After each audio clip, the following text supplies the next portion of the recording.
kita sudah ikutkan di macam-macam pendaftaran perguruan tinggi negeri. Jadi ada yang seleksi nasional masuk perguruan tinggi negeri lewat rapot itu sudah ada banyak yang ikut. Ada juga lewat SEPAN, seleksi penerimaan anak akademik nasional, itu yang Kementerian Agama. Terus ada juga yang masuk di politeknik. Tetapi ini yang sekarang kita akan harapkan bisa kita dapatkan.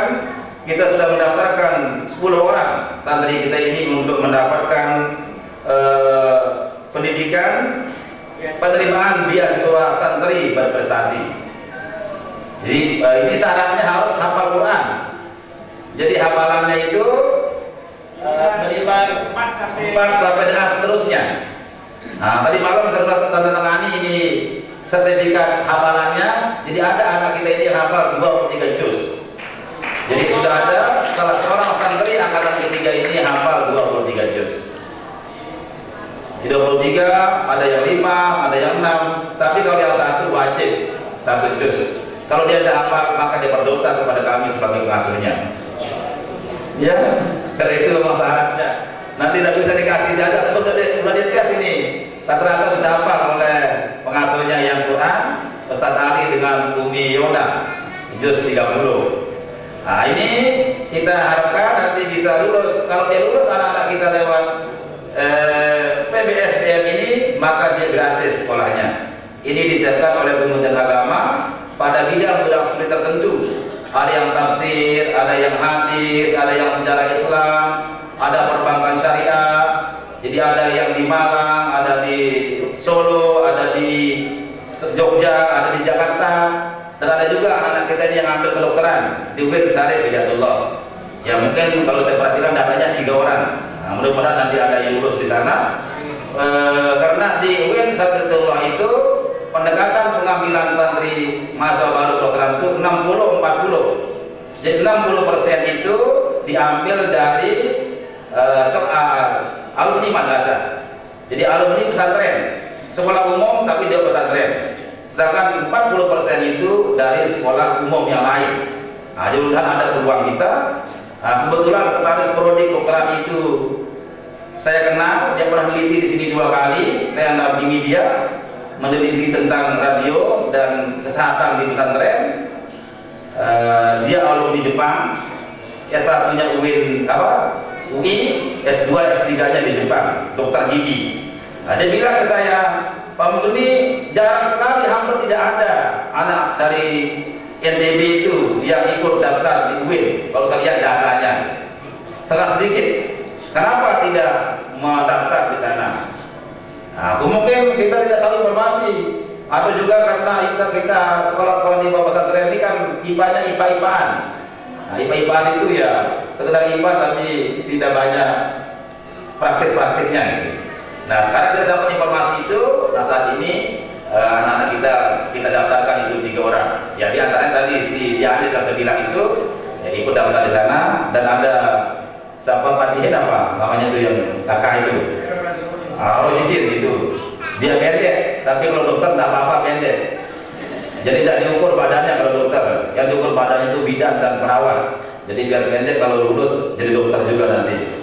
Nanti kan perintah saja, ayo kamu ukur badannya itu kan gitu. Dokter itu kan perintah perawat dalam bidan. Jadi optimis sekalipun dia agak pendek sedikit.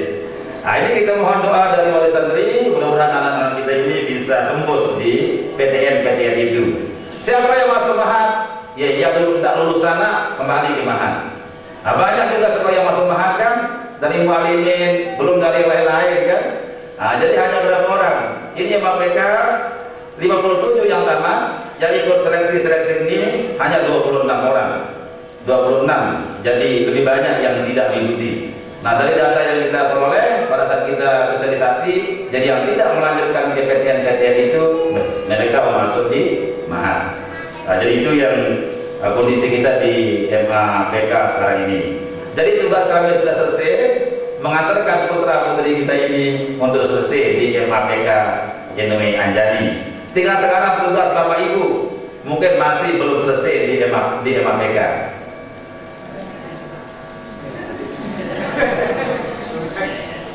Gimana? Apa tugas Bapak Ibu? Nah, Ustaz Tenal yang menjelaskan. Aku ketawa Ustaz Tenal ini. Iya. Paham saya prosesnya. Ya, jadi tugas kami sebagai pengasuh sudah selesai. Anak-anak kita serahkan pada hari ini. Walau mesti dia masih tetap ada di sini karena belum mendapatkan ijazah. Ini saya di SMS oleh orang yang seharusnya SMS saya. 53 orang banyaknya anak kita yang tamat sekarang, tapi 57 orang yang tamat, tapi yang belum selesai masalahnya di sini hampir 100 juta. Dan jatah yang ada 89 juta. Tadi katanya dapat Ibu Bendahara 7 juta. Jadi kalau dikurangi itu 89 kurang 7 jadi tinggal 82 juta. Ini Pak Haji Sayudi, Kepala SD, tokoh kita dari Suela, Tuan Guru kita sekarang di sana. Tuan Guru yang ada itu kurang disiplin di sini. Sekarang dia Tuan Guru kita ini. Ya bulan ini saya belum bayar honor ini. Belum bayar honor Guru Merdeka. Berapa telah dia. Karena seperti itulah kondisinya. Ya, jadi inilah kita harapkan Bapak Ibu bisa menyelesaikan kewajibannya. Dan kami sudah menyelesaikan kewajiban kami. Dan kami akan terus menggiring dan mengantar anak-anak ini sampai dengan selanjutnya. Besok pada tanggal 11 Mei 2016 ini 10 orang anak-anak kita yang akan mengambil beasiswa santri berprestasi itu akan dites di MAN 2 Mataram. Di sana tempat tesnya, tes tulis dan tes wawancaranya. Nah, saya sudah bilang tadi dengan Kipau Suni dengan Ustaz Lukman, anak-anak ini harus tinggal di sini. Pada hari itu mungkin nanti kita sama-sama berangkat di monitor keberangkatannya ke MAN 2 Mataram. Jangan berangkat dari rumahnya sendiri-sendiri. Nah, nanti kita sewakan dia mobil, kita carikan dia sopir, kita antar dia ke MAN 2 supaya lebih tenang untuk menjawab soal-soal itu. Nah, karena kami juga terus mengharapkan para santri terus membina hubungan baik dengan MABK. Jadi alumni pertama kedua kita punya baju alumni. Kalau ada kegiatan di sini kita harapkan mereka datang. Bahkan sekarang kreativitas dari OSIM angkatan ketiga, angkatan kelima sekarang ini kita sudah punya ulang tahun sekarang. Jadi MABK ini mengadakan ulang tahun. Nah, jadi pada saat ulang tahun itulah alumni ini kita harap dia datang sambil dia bercerita tentang pengalamannya menjadi mahasiswa. Di samping itu juga kita dengan Nurul punya agenda tahunan yang namanya Hultah itu. Hultah itu diadakan oleh Manasya itu dalam rangka mendatangkan para abituren, para alumni untuk bersilaturahmi. Bersilaturahmi dengan gurunya, bersilaturahmi dengan teman-teman seangkatannya, dengan teman sekolahnya, dan yang lebih penting lagi beramal untuk kemajuan organisasi kita ini. Nah, kita di MABK pada saat Hultah itu kita ada pawai khusus. Ikatan alumni itu di belakang adik-adiknya. Nah, jadi ini supaya para santri kita yang melanjutkan ke sekitar Lombok saja, kalau pada saat Hultah itu kita harapkan kembali ke madrasah untuk mengikuti kegiatan pawai tabruk dan pengajian pada hari puncak. Sedangkan yang di Jawa di mana ya pada saat tertentu kalau pulang maka datanglah bersilaturahmi di madrasah. Ya, jadi anak-anak ini sudah tamat, jadi sudah tercatat menjadi abituren, Nahdlatul Wathon. Dalam tradisi NU itu ada 3 istilah bagi kita sebagai warga itu. Ada abituren, ada pencinta, ada simpatisan. Siapa itu abituren? Kalau ilmu yang saya dapatkan, abituren itu orang yang pernah belajar di lembaga pendidikan formal Indonesia. Pernah belajar, bukan pernah tamat. Ya. Nah, tapi kalau menurut saya dokter bahasa, istilah abituren itu maknanya meluas. Jadi kalau dulu hanya NWD, NPDI saja abituren itu. Setelah banyak sekolah di Mancor, semua sekolah di Mancor itu menjadi abituren. Tapi sekarang setelah kita Umi semua alumni sekolah Inoe. Jadi menurut kita Habitulen itu setiap orang yang pernah sekolah di sekolah Inoe. Siapa simpatisan itu anggota Inoe. Apa? Pencinta itu dia anggota Inoe. Tapi kalau simpatisan mereka itu adalah tidak anggota, tapi dia senang dengan perjuangan Inoe itu. Dia mendukung perjuangan kita. Nah, kalau Anda ini sudah jadi Habitulen, jadi sudah mendapatkan ilmu dari Nahdlatul Wathon. Oleh karena itu, ya tradisi-tradisi Inoe itu untuk kita jalankan. Alhamdulillah, pada minggu ini Umi kita sekarang sedang di Sulawesi. Ini si Fitra, Sulawesi Utara asalnya tadi. Itu yang tadi yang putri yang bahasa Inggris itu dari Kalimantan. Hah? Sulawesi Selatan, Sulawesi Selatan. Ini Sulawesi Tenggara. Umi sekarang sedang di Sulawesi Barat, Sulawesi Tengah, dan Gorontalo. 14 hari ya? Yang 14 hari. Karena saya diperintah buat pidato 4 judul pidato. 1 silaturahmi, 3 pelantikan. Ada pelantikan pengurus wilayah Inoe Sulawesi Barat, pelantikan pengurus daerah Inoe Morowali Sulawesi Barat, dan pelantikan pengurus daerah Inoe Buol Utara Sulawesi Tengah, serta silaturahmi di Gorontalo. Nah, ini Fitra, anak kita, tugasnya akan membuat pengurus daerah Inoe Sulawesi Utara. Nah, karena sekarang 3 orang ini dari sana yang tamat. Ada Maduto, ada Adi Leksalu. Lupa saya namanya. Karena saya ngajarnya jarang-jarang, kelas 3 saja. Masuk hanya 4 kali kayaknya. Nah, saya minta itu ya Sulawesi Utara berdiri 3 orang. Biar kita tahu Ustaz Nawawi itu, Ketua Cabang Inoe Semarang. Nah, ada tuh, ada timur juga. Bisa cari anak kita, alumni Imam BK Fitra di Pulau Mongondo. Pulau Mongondo ya. Nah, ini dia datang ke sini dan ada alumni kita di sana. Ada alumni kita di Kalijaga, itu Fakultas Syariah, namanya Hendroni Ngampo.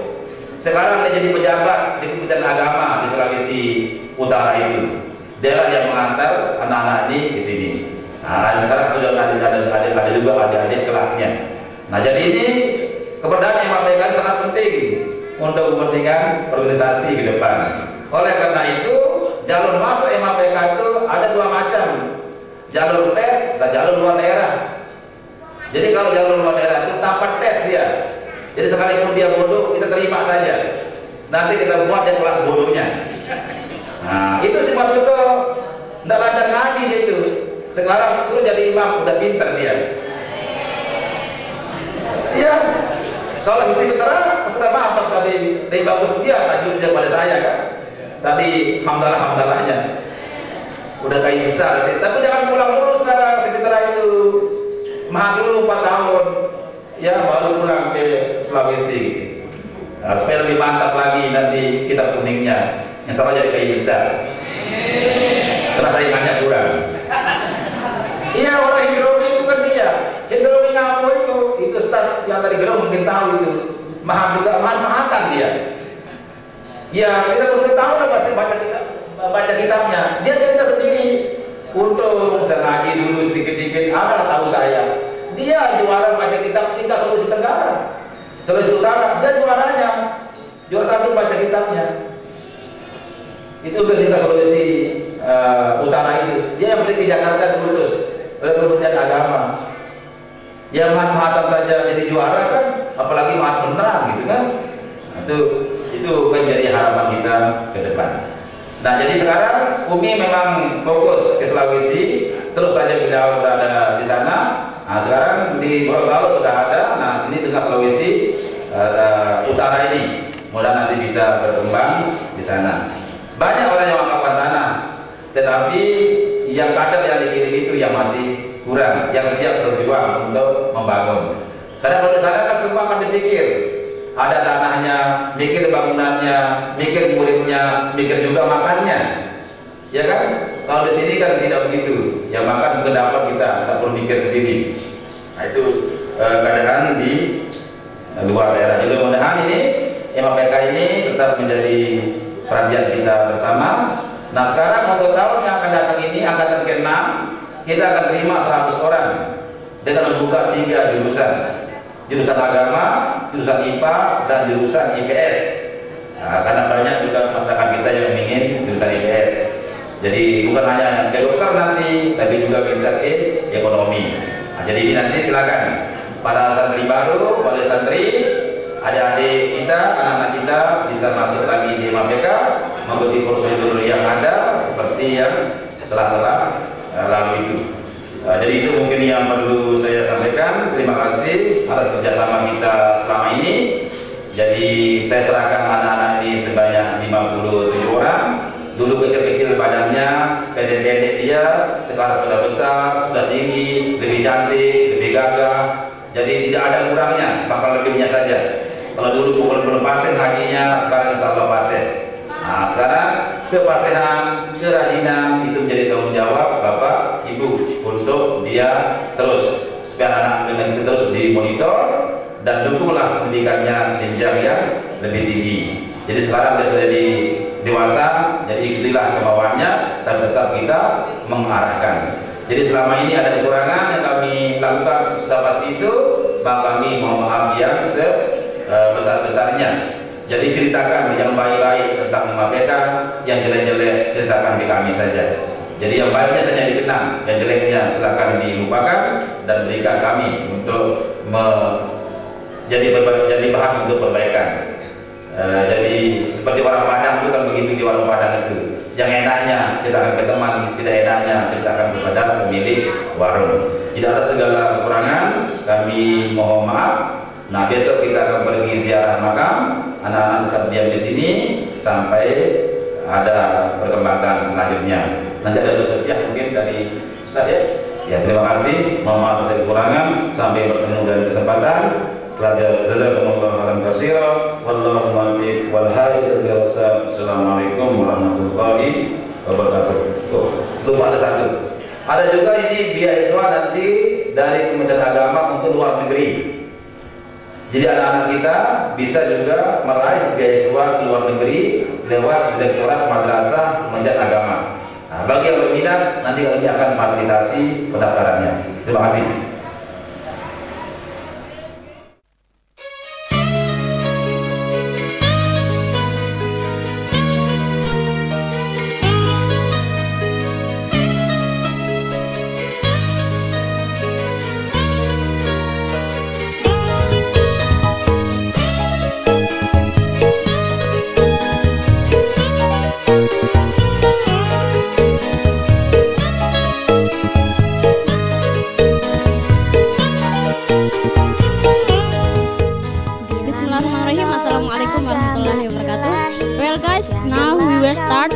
Go to repressing, go to Bayan, and then this is special for third nation, and then yes actually for third nation, and then for my friend third nation, keep spirit and don't give up.